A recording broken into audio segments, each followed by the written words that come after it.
And I was working last night, overnight. I just recently got off. I used to go to the park and I'm at the beach and I'll go for a walk. I always have my CCW with me. I use one of these sticky holsters for the one that I like to carry when I'm in my workout clothes. So depending on how I'm dressed and where I am, I carry a different self-defense tool, this type of self-defense tool, and it's actually locked in a safe under my seat. It's bolted in, and you just can't grab it and take it. But I also carry a fist load in my pocket because this is not always the right response. And I was watching a video yesterday. I was at it was a local park north of here, a really nice area, a little bit more rural than the beach, so a little bit more west. And the story was there were two or three people who would go out for a bike ride, I think a husband and wife and maybe a friend, and they went to the same park and they met this same homeless man. We say homeless, but a lot of times, there's a mental illness.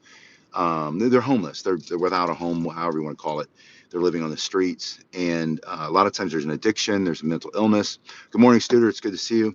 But in this story that I saw yesterday on the news locally, this man asked for money, and he had again, and the couple said, he'd been asking us for money every day. We often say no, we just go on our way. But we brought food because we knew when he was asking us for money, we wanted to give him something. So they gave him food, which enraged him. He immediately attacked violently and just started to beat all of the three people who were there. The one man got beat the worst. The guy actually picked up his bicycle, the man's bicycle, and beat him with his own bicycle, grabbed him from behind, pulled out a box cutter, sliced him a couple times, then picked him up and body slammed him onto the cement in this little pergola at the park. And so my point is, in that case, that's someone trying to kill somebody. That's where one of these self-defense tools might be appropriate, but it happens so fast that you might not be able to get to this in time. And I know a lot of people will say, well, if you do the right kind of training and whatever, and I teach that training, how to bring your helmet up and how to bring and present your self-defense tool, but that might not be the appropriate response all the time. So I often carry a fist load, and I wanted to show you some of the options that I find the most beneficial and useful. I carried something like this. This is the Kubaton keychain. There was a man, Mr. Kubota, or Sensei Kubota, the meaning teacher, martial artist, who took the pocket stick, the Yara, and I'll show you that in a second, the Japanese Yara pocket stick, and turned it into a tool you could use for self-defense. And the way these things were taught, and I took a class on this and I got certified to teach for a while when I was much younger. I was still a military policeman in the Marine Corps. You could take this with your thumb and you can do all of these pressure points, these come along techniques. One would be right here in the face.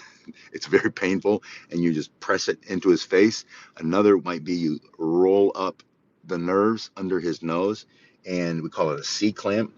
And the thumb comes here into the mandibular joint, which also is a very tender spot, another pressure point. And you can pull somebody up out of a seat. You can pull them out of the car if you had to. You can use it here, hitting the top. This part is very tender. There's a lot of nerves there. Your thumb goes on the bottom side, and you can grab it this way. You can grab it the other way. You can twist. You can create a come along technique with almost like a standing kimura, for those of you who do Brazilian jiu-jitsu or some type of jiu-jitsu. For self-defense, you could strike into the eyes, you can go in the ear, you can strike into the neck, you can just press into the neck, you can press into the top of the chest and straight down. But I want to talk about the use of it as a force multiplier, which is when you put it in your fist, closing your fist around it, you create something called a fist load. And the fist load allows you to strike with so much more force. Now, you might have keys attached, because it is a keychain. This is the kubaton. So you might be holding it like this, and of course they would teach, strike with the keys, slashing, scratching, that kind of way. But the way I carry my, and I'll show you the one that I carry with me in my pocket wherever I go. I take it on the plane. This, by the way, if you take this to any security checkpoint, whether it's the courthouse, the here in the United States, TSA, the Transportation Safety Administration, if you try to go through the airport, they'll take this from you and you won't have it. That's why I don't have the original one. I used to have the hard, it's a polymer, hard plastic.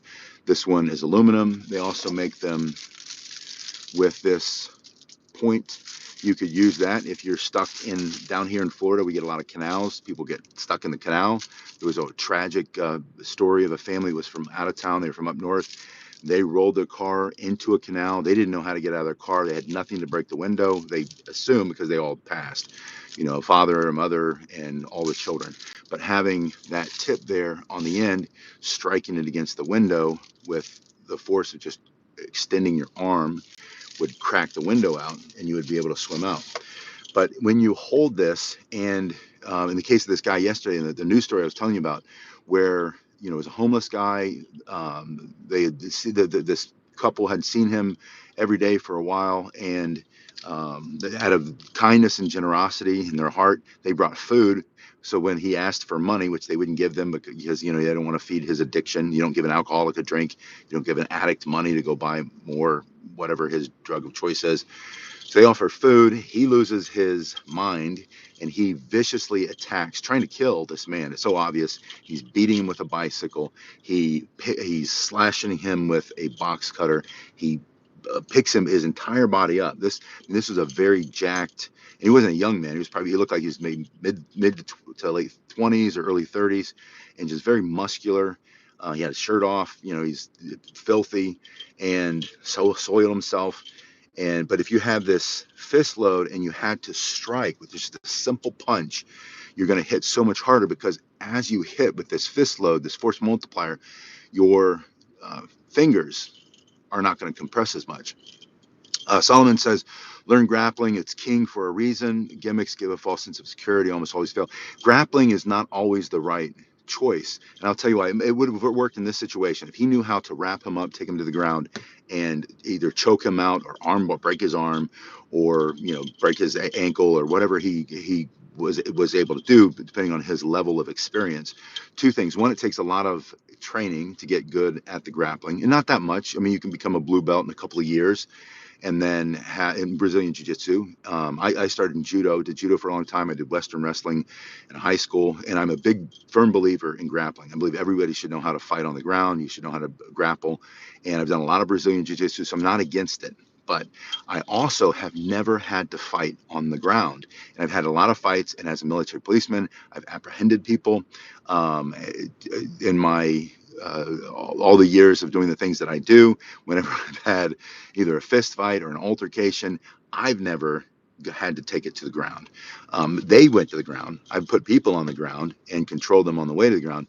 But I don't believe that saying that every fight goes to the ground. I believe if you know how to throw a couple of good straight punches and move to the side and get out of the way, unless they're a Brazilian Jiu-Jitsu black belt or purple belt or even blue belt, and you don't know what you're doing, then you're really not in trouble. Most of them are not going, the Brazilian Jiu-Jitsu guys are not walking around looking for a fight. Some of them, every once in a while, you'll get an idiot who wants to fight the cops, and you can tell he's had a lot of training, and then, it takes 10 cops to take him out, but they finally take him out. They beat him to a pulp with all their sticks and all that stuff.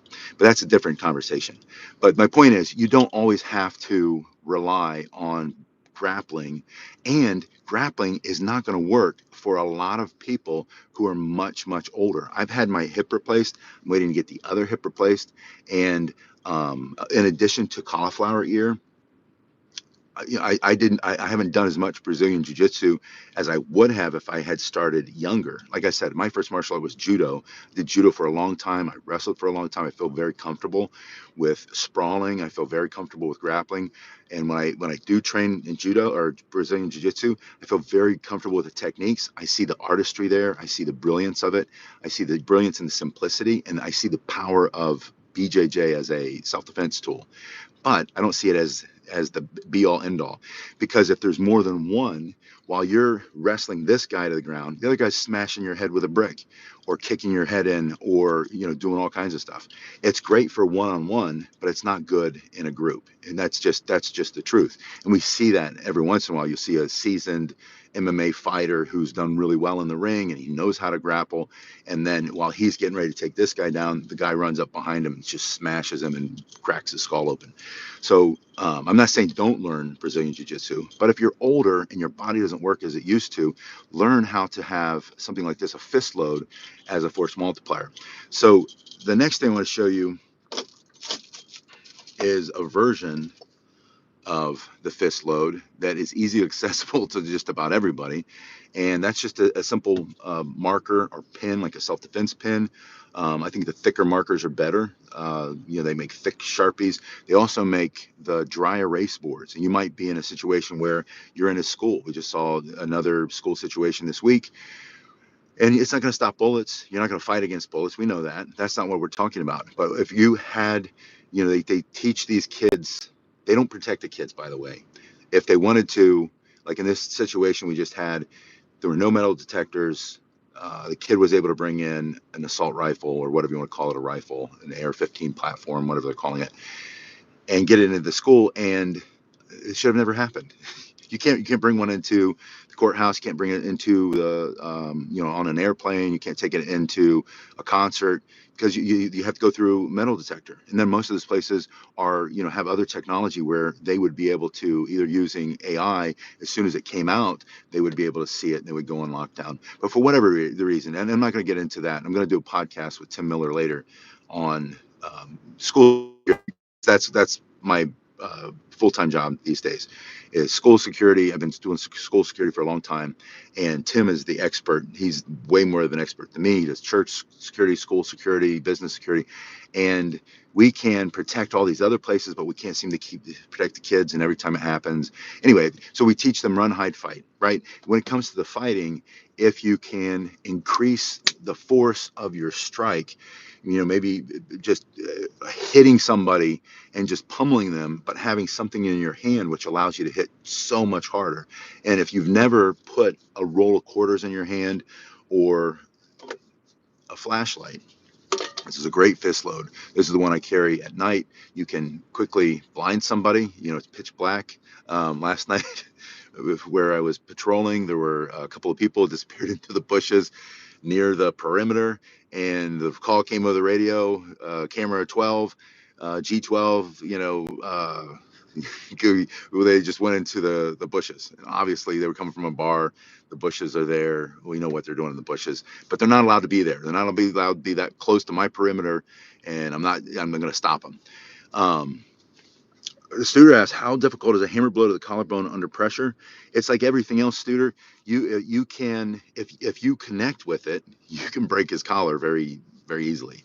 The collarbone breaks for most people very easily, or you can just create a lot of discomfort, and you can strike it more than once. That's the key. Most people think one shot, one kill, and that was going back to the Brazilian Jiu-Jitsu. And I don't want to beat that dead horse, but Brazilian Jiu-Jitsu as an answer, it's be all end all.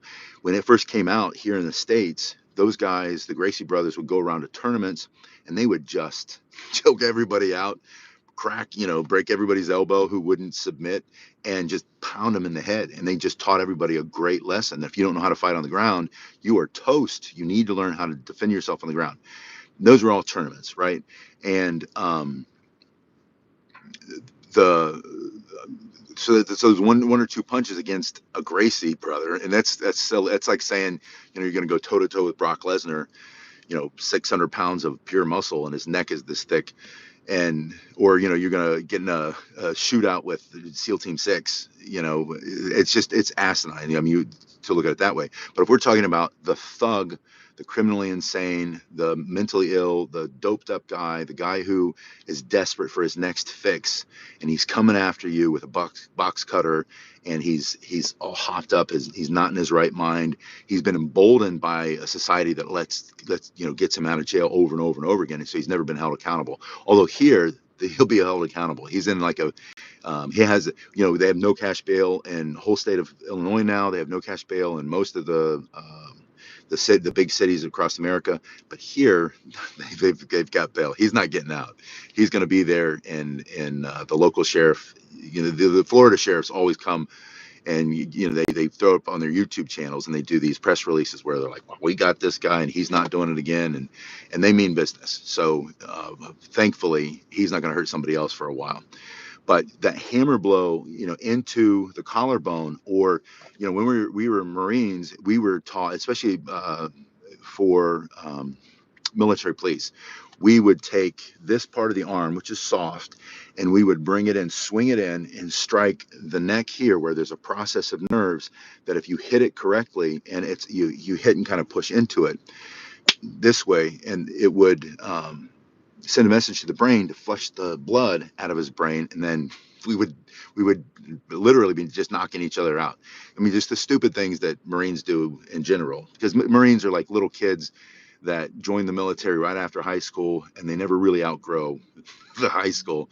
And if all of you Marines out there are laughing because you know exactly what I'm talking about. But that's just the mentality. We're always fighting. We're always doing stupid things to each other, but knocking each other out by hitting that thing in the neck, and then you get good at it. And then when you need it as a military policeman, it really works. So what I was going to say was, it will work. You can make it work. You can break someone's collarbone, or you can strike. I would go in for the neck. You're not going to break his neck, but you can, you can come in, and if you might miss here, that might be your target, and you might move here. And that the point is, he's moving around, you're moving around, so it's not like punching a bag. It's like punching a bag that punches back. So the bag is moving now, and it's moving this way and that way, and you can improve your strike accuracy, especially with fist loads. It's force multipliers. Put a fist load in, grab your flashlight and punch the bag. You bare knuckle, right? And don't go all the way in. Don't hit as hard as you can yet, but kind of work yourself up to it. Michael David asks, what do I think of Steven Seagal? I loved his movies when I was younger. I think he's gained a lot of weight. He's old, like the rest of us. He looks a little ridiculous these days to me. All the stuff he does in Russia, and I'm not a big anti-Russian person, but it seems like he's going way over the line. And but who knows? The Hollywood people are not real people. Chuck Norris is. I'll tell you, and I'll change the subject. That's all I'll say about Steven Seagal.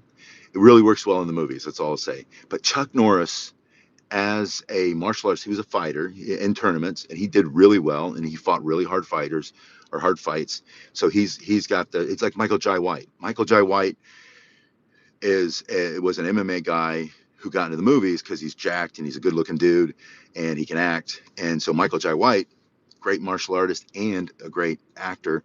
Chuck Norris, great martial artist and, in my opinion, one of the best actors. Delta Force, Good Guys Wear Black. I mean, all those awesome movies that I loved as a kid. I love Chuck Norris. And I went to his, he used to call it Kick Drugs Out of America. And I think it just says Kick Drugs or Kick or something like that, Kick for America. But he put together all these after school programs, or maybe they're in school programs, all over, like Houston, Dallas, even in Chicago. And he changed the trajectory of young kids' lives for good, in a positive way, by teaching them self-discipline. And then the kids would graduate from the program and they would become the instructors. So he would pay for their college if they came back, stayed in town to go to college. And then for those 4 years, they taught at the school that they grew up in, or like the elementary school, middle school, high school, and thousands of kids. And he did it with, and I'm not a big George Bush Jr. fan, but George Bush Sr., George and Barbara Bush, helped him do the fundraising, and they would have all the graduations at their big ranch or whatever, and I think it's outside of Houston. Anyway, Chuck Norris, awesome. I didn't mean to change it on you that much, but VTPSTTU asks, would the doctors let you use swinging clubs? Yes, the doctors. My physical therapist loved. It was the one that showed me the swinging clubs years and years ago. Loved it. Mzondi, 1970, head, shoulder, so tough it's hard to lift the arms to shoulder level, and cancer's doctors don't want you lifting weights. Yeah, so if you can't lift weights, you can do the Indian swinging clubs with a stick, or you can just do it with your hand. And that range of motion and getting that plasma in there, in my opinion, I could be wrong, but if you're able to move, just the movement will start to heal the body. So it's been my experience. Um,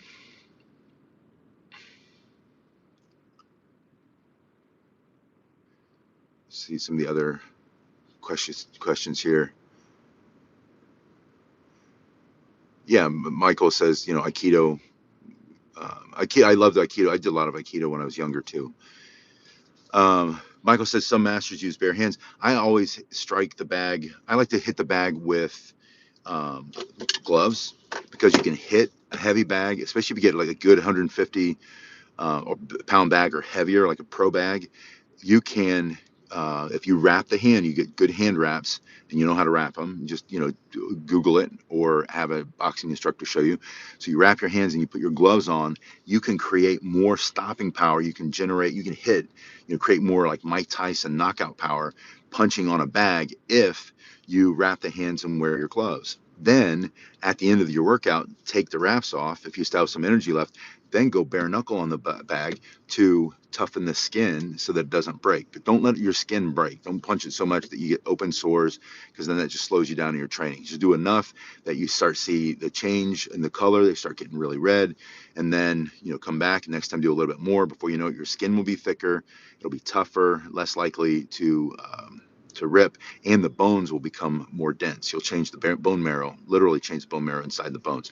This is my favorite. This is the one I carry with me all the time, and just a Yara, and it's not that pretty because I make them myself, and I'm not the world's best woodworker, but it's effective, and it's also a massage tool.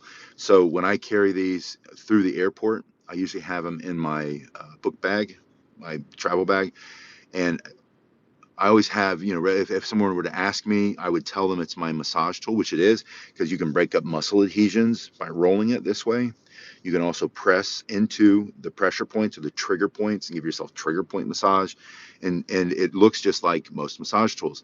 It's also one of the best fist loads because it's an inch and a quarter thick, or this one's an inch thick, and it just keeps your knuckles from compressing.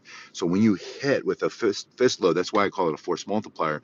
You take what you have naturally, what you're able to punch with your regular hand, and then you put this in here. Your hand is going to strike with so much more force and just a little bit of weight in your hand, and then the fact that it doesn't compress. This one you can also, jab here. You can swing it into his eye for his temple for self-defense, into his jaw, his neck for self-defense. You can bring it over the top, down into his eye, into his nose. This is a great place to strike him in the clavicle, Studer, just smashing him in there between all those nerves, sticking it on the top of his chest. You can push it in just like we did with the kubaton keychain into his face and move him back. You can stick it, right here and move him back. You can do all the same things you did with your kubaton, with the C clamp here and rolling that up, and that his eyes water and it'll make him move, a come along technique. You can do that on the forearm. You can also, if he's holding on to somebody, won't let go, maybe your wife, your child, your grandchild, you can take and use the edge here and jam it in there and press down. That'll force him to let go whether he wants to or not. But the best thing about it is, as a fist load, it's just a super simple way to increase your striking power as a force multiplier and break somebody's jaw for self-defense. And so, and then that's the whole genesis of this video and this training today, is that yesterday when I watched this story, I watched it 2 or 3 times on different channels because it was on all the three local. Everybody's got ABC, NBC, CBS. And I don't generally watch the news, but on like Thursday through Sunday, I work overnight, and then Sunday I work overnight, and then I sleep for 8 hours, and I go back. I sleep for like an hour, but I'm off for 8 hours, and I go back in for another 8-hour shift. So I try to limit my physical activity.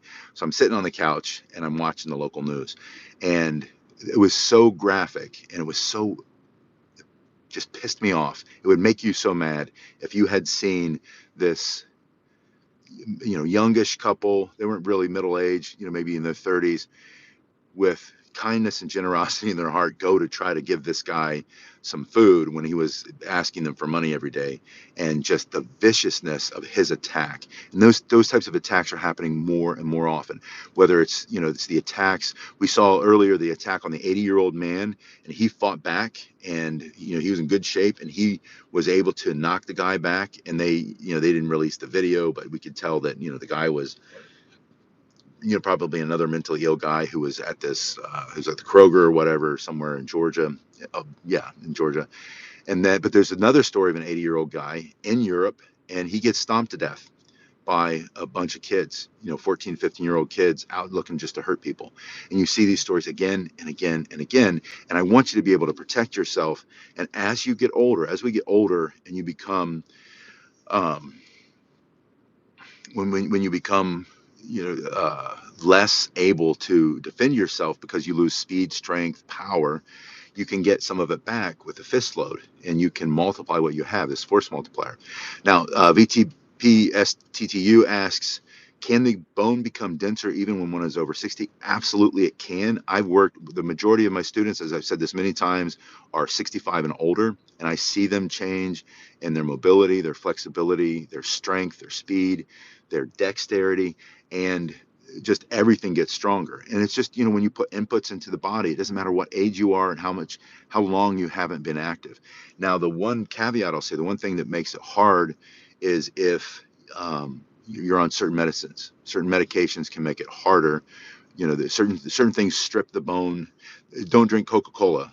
Don't drink any soda. Don't do, whether it's diet or not, because it's stripping your bones constantly of calcium.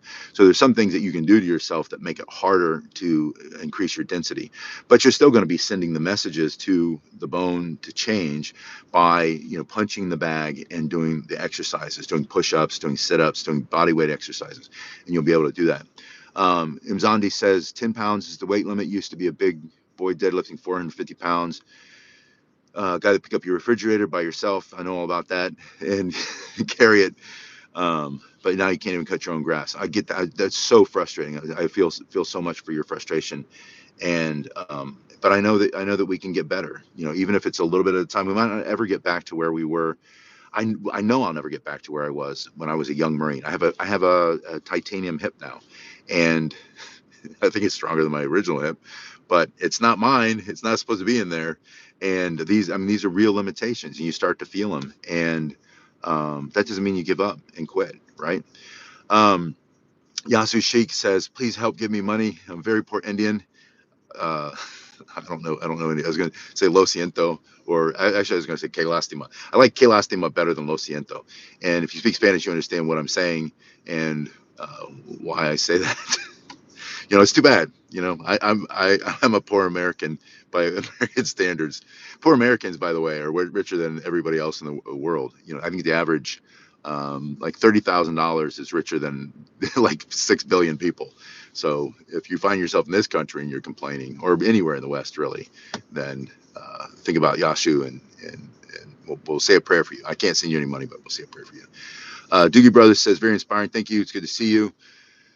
Kira Karai says that carbonated drinks in general. I'm not is it seltzers? I do think so. I am not a nutritionist, so don't quote me. And I'm not a doctor. Do your own research. But I do think that you can drink too much seltzers. I think seltzers are far better. I don't think it's just the carbonation that causes it. But I could be wrong. I know that we have a lot of seltzers in my house, but we know, but nobody's allowed to have more than one. So. And most days we don't, I don't drink them at all, but myself. But yeah, but look that up, and it's one of those things where anything you do to excess is going to hurt you. Even if you eat too much cabbage, if you eat too much spinach, things that are good for you, you can really hurt yourself and damage yourself. If you can find a way to keep your body in balance by having a good healthy diet, then in my experience that's been a lot better. Okay, yeah. So VTP says most soft drinks contain phosphoric acid, and Inside Reactor used to make. So he used to make the thing, so he's familiar with what he's talking about. Jacqueline says 61 years young, and I feel ya. Amen. You never think you'll lose your strength, but we are, and we can get our strength back. That's so true. And a lot of times, I think, Jacqueline, and I think you'll agree with me, is that we lose our strength because we stop doing the things that kept us strong and healthy. Or, like I was just at the park, I like to walk, I like to get some sunshine after these overnight, when I work, which is why I can't complete a thought right now. Is because, my brain's on 24 hours of no sleep. But I like to walk out here by the beach, get the fresh ocean air, get some sunshine, some good vitamin D. But I go by the tennis courts, and I used to work with a lot of golfers and tennis players, but that's all they did. So as they got older, they continued to just do golf or just do tennis, and then before you know it, they can barely walk, and they're surprised and they're angry, and they're like, I walk, I play tennis, I play golf, and it's like, but you're doing the same exercise over and over and over, and your body's very good at adapting, so you've adapted to it. Yeah, and as Jacqueline says, stretching helps too. So you have to break out of whatever your routine is. Play golf, play tennis, or whatever it is that you like to do, but also add in stretching. Add in, I would recommend, kicking and punching. Martial arts is my favorite thing because it's a lot of cross body stuff, and it moves your body in all ranges of motion or all planes of motion. And add some air squats, some lunges, some push-ups, some pull-ups, or just dead hangs if you can't do pull-ups. But do just a little bit at a time, and as Jacqueline says, you start to get that fitness back, and you'll be shocked, you'll be surprised at how fast certain parts of your fitness will come back. Other parts, will take a little bit more time. And our body changes, our metabolism changes, our hormones that we have in our body that keep us lean and strong, that all changes and diminishes. But again, you can go back to your diet and exercise and clean it up, and you'll find that a lot of that stuff will self-correct. The body's like a complex system that knows how to heal itself better than any doctor could ever heal us, or any medicine, or any. I was just at CVS picking up some allergy pills for my wife and myself. We both use. I use one like every so often, but she has to use them a little bit more. And the pharmacist is still offering the Moderna booster. She's like, "Did you get your booster?" And I'm like, "Are you insane?" And have you been paying attention? Alita, it's good to see you too. Yeah, Kira Karai says, for yoga folks, recommend Argamandana practice. Yeah, yoga is amazing. Yoga, Pilates. I love Pilates. Yeah, and I had a heart attack, and the doctors sort of think it's for a combination of the hip and then lying in bed with COVID for a week, because the COVID itself creates the clots with spike protein or whatever, and then the mRNA that they give you. And I found out recently they're supposed to aspirate it, so they're supposed to pull the blood, make sure there's no blood in it. And they lied, and they said that you wouldn't come out of your deltoid, it would stay there, but now they know it goes into the heart. I mean, it's just horrific what they've done. And I'll probably get kicked off now. I'll be in trouble for saying all this stuff. But it was just shocking. It was shocking that, and then knowing that a lot of the vaccines that they're giving for the flu and RSV are also, they're switching the the mRNA and the technology that's not really a vaccine, and does all that damage and all that harm. So anyway, I don't know what my point was with that, but I wanted to show you these fist loads as a force multiplier. I have one more that these are interesting, and these are tactical. I think they're called like tactical tie rods, maybe tie because they're titanium, and they're pretty indestructible, and they have this cool thing. And I remember when the guy sent them to me, he sent me all different types, and I was going to promote these, but and they're great for fist loads, and they're great as a Yara pocket stick, but just something about them was lacking. And um, yeah, they do look great, and they're all different sizes, and I like the feel of wood.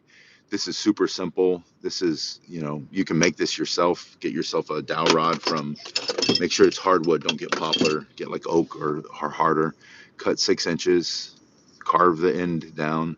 Sand it until it's smooth, and put some oil on it. Put your black oil, and you've got your own massage stick slash fist load force multiplier in case you are jumped at the park when you're trying to do some good for somebody and he's coming at you to try to take your life.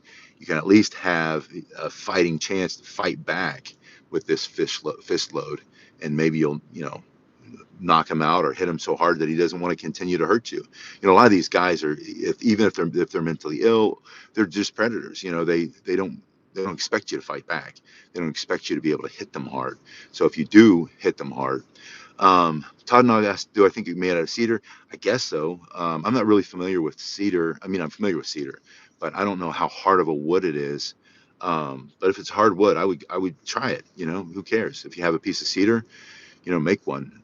When we were in Costa Rica, they have a wood called Guanacaste, which is extremely hard, and that was awesome wood.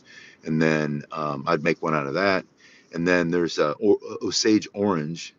I think that's what it's called. There's another name for it. I always forget, but it's the one that the Native Americans made all their bows and arrows and hatchet handles and all the stuff out of. Bodock, that's it, Bodock, and it's a beautiful wood. And if you can get some Bodock wood or koa wood, yeah, Hawaiian style. If you can get koa wood, if you can get ironwood, I've got some ironwood sticks, and even this thick, an ironwood stick this size would be probably 3 to 4 times heavier than this, and you would smash someone for self-defense if you had to. You'll be able to hit them extremely hard because of the extra weight. That's the other nice thing if you have a heavier fist load, which is where the oil comes in, because this is heavier than just a regular piece of oak that's 6 inches, because I soak it in the oil. And I put a link to all these things in my description. If you need a kubaton keychain or a self-defense flashlight, I put a self-defense pin in there. And then if you want my Yara pocket stick, the link is in there. Teak, yeah, teak for sure. I just redid all of our teak furniture, sanded it. It's not real teak, but it's like fake teak. There's so many exotic woods that look like other woods. And then I use teak oil on it. So sand it down, use teak oil. It looks just like teak. It's hard and extremely dense like teak. So, it's hard. Real teak is expensive, but if you have, you can get any small piece of wood, like a sample, or if you go to a woodworker store, you get a lot of great different hardwoods for, a couple bucks. Then make your own Yawara pocket stick. If you've made your own, put that in the comment section. What did you make yours out of, and how did you make it?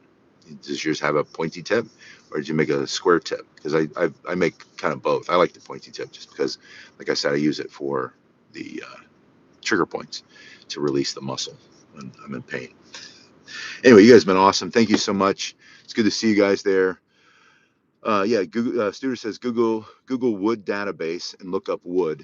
Cedar looks pretty weak compared to oak. Okay, that's good information. Acacia is very hard.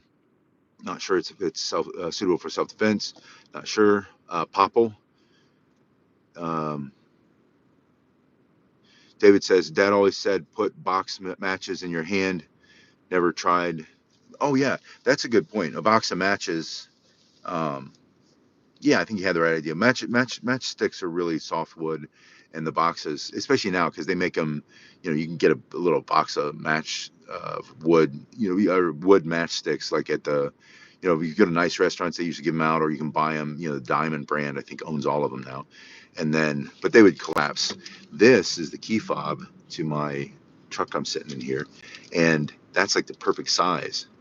Last time I squeezed this, I set off the alarm when I was making a video, but that's a perfect size fist load right there. So you could do something like that. I mean, you look around, you find stuff everywhere. When we were in Nicaragua and we were walking on the beach, there were thousands, maybe millions pieces of steaks, hundreds of thousands. I don't know how many there were. There were a lot. There were more than 100, more than 1,000. But they were all different lengths, and there were some, and they were all like, had been sun dried and had been soaked in the ocean water. And they were extremely hard and dense, and a lot of them were the perfect size. I brought one home. I have one at the house, and then I brought one home the Tonbo size, which is the 18-inch stick. So you can find them everywhere. Find your sticks everywhere.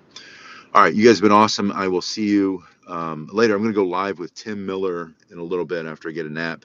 And we're going to talk about what happened in Georgia this week, coming from our perspective of school security. Because as we talk about it and we hear all these stories, it's just so angry, upsetting to me. Every time this happens, this will happen 2 or 3 times in a year, and then everybody will say, "Oh, not again! We'll never have another." Um, name one. Uvalde, we'll never have another Parkland. We can never let this happen. And then they happen again and again and again and again. And it's kind of like what happened in Pennsylvania with the former president. It was just a breakdown of so many, and who knows what else it was, but it was at least a breakdown of all of these systems that should have been in place, that where it could have never happened, that a 20-year-old person could defeat, the wealthiest country in the world's supposed to be, highest level of security, which is bizarre, right? Same thing, a kid, he probably had a foldable stock, I would imagine, if he brought it in his backpack, goes into a school, 1,900 kids, and they don't have any metal detectors. And that's careless. And I know exactly what it is because I talk to school teachers, administrators, it's not the teachers because they just want to be safe. It's the administrators, the superintendents, the principals, the heads of schools in these private schools, the different directors of different departments. I won't say anything more than that. And they just don't think it's going to happen. They don't want to spend the money. And it's like, there's some simple things you have to do to keep kids safe. And if you did it, you would keep them safe. But you're not willing to do that. The football team has brand new uniforms. The band has brand new uniforms, but you don't have a metal detector at the door because it costs about the same amount as a bunch of brand new uniforms for the football team and the band.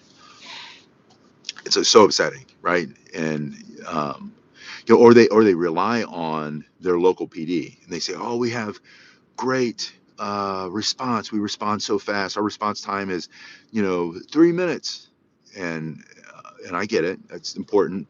But the statistic is 7 lives are lost in every minute of an active situation like that. And are you going to go to those 21 families and say, "Hey, but we have a great response time"? No, protect the kids, keep it from happening in the first place. And there's all the other stuff that we can talk about too, mental illness and just these sick, our sick society, everything that's happening, right? Demonic. I think there are demonic forces, but I think it's also a combination of mind altering drugs and depression and kids not being cared for and parents stuck in their phone and taking care of themselves. There's a whole bunch of stuff, but we can't control all that as quickly as we can just put some metal detectors, a dead man catch at the front door, enforce policies where teachers are not propping doors open, fix all the door handles so they lock when it's simple stuff. Denial entry film on the glass so that, like in Nashville, you can't just shoot through and walk straight through. There's these things that we could do that don't cost so much. Yeah, an anti-bullying intervention. I can't tell you because I've been doing anti-bullying in schools for almost 30 years.